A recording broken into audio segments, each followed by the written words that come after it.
Nous sommes sur le stand Honda avec Fabrice Recoq, directeur de la division moto. Salut Fabrice. Salut David. Donc vous avez présenté aujourd'hui, lors de la journée presse, cette nouvelle CB. Quelle est-elle? Alors c'est un concept qui a été créé spécifiquement pour le salon de Paris, pour le mondial de la moto.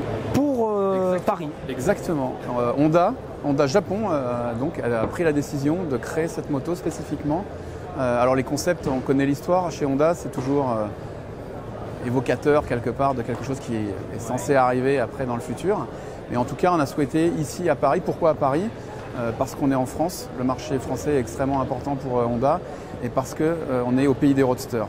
La France, c'est clairement le pays en Europe où le roadster est le plus important. On demande depuis longtemps un élargissement de notre gamme roadster et Honda Japon nous a accordé de développer spécifiquement pour le salon cette version Neosport Café Concept. Le Neosport Café est né quand? Le concept du Neosport Café? Il est arrivé en début d'année. Il est arrivé avec 3 cylindrés. Il est arrivé avec la 1000 qui est vraiment CB Miller. Exactement, un CB Miller avec vraiment une image vraiment très très forte. La 300 cm3 et la 125. Donc il est arrivé, on va dire, sur le trimestre, premier trimestre de cette année. D'accord, donc cette moto, ce nouveau concept, tu peux nous le décrire un petit peu avec les culasses rouges, là, le couvre-culasse rouge, Testarossa. Non, il est très soigné dans la lignée un petit peu de la CB Miller. C'est un concept. Il a été lancé cette année sur le marché français, donc avec les 3 déclinaisons, 1000, 300 et 125. Et donc pour être complet sur le segment et sur le segment roadster, effectivement, il nous manque quelque chose entre 300 et 1000. Sans rentrer dans le détail, oui. C'est à peu près au milieu. Donc, c'est un mid-engine? Mid-engine, on appelle ça, en interne on appelle ça mid-engine.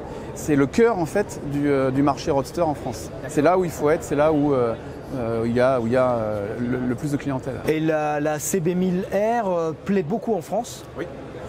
Quel retour tu as de cette moto? Elle plaît, alors 1000 cm3, c'est évidemment le niveau le plus élevé. Donc c'est la performance, c'est vraiment un produit vraiment très abouti, très sportif.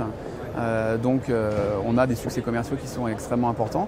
À l'autre bout, en 125, de la même manière aussi, on arrive à trouver maintenant une nouvelle clientèle avec une clientèle jeune. Et on souhaite vraiment capter cette clientèle jeune pour la faire grandir après. Sur du 300 par exemple, même si le 300... Ouais, parce que la CB300R, elle a les lignes un peu qu'on retrouve. C'est exactement le même esprit. Après, 300 cm3, c'est un petit peu plus marginal en termes de vente. Le gros du volume se fait vraiment sur la 125 et sur la 1000. Dernière question Fabrice, le Neosport Café, on peut s'attendre à combien de déclinaisons encore?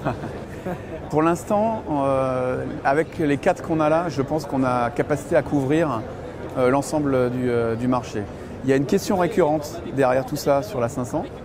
Je l'ai déjà entendu, mais il n'est pas prévu pour l'instant de décliner la 500 cm3 en Neosport Café. Ça, c'est une certitude. D'accord. Merci Fabrice. Merci, et puis on va aller visiter le reste du stand maintenant. Il y a beaucoup de choses à voir. Ouais. Merci.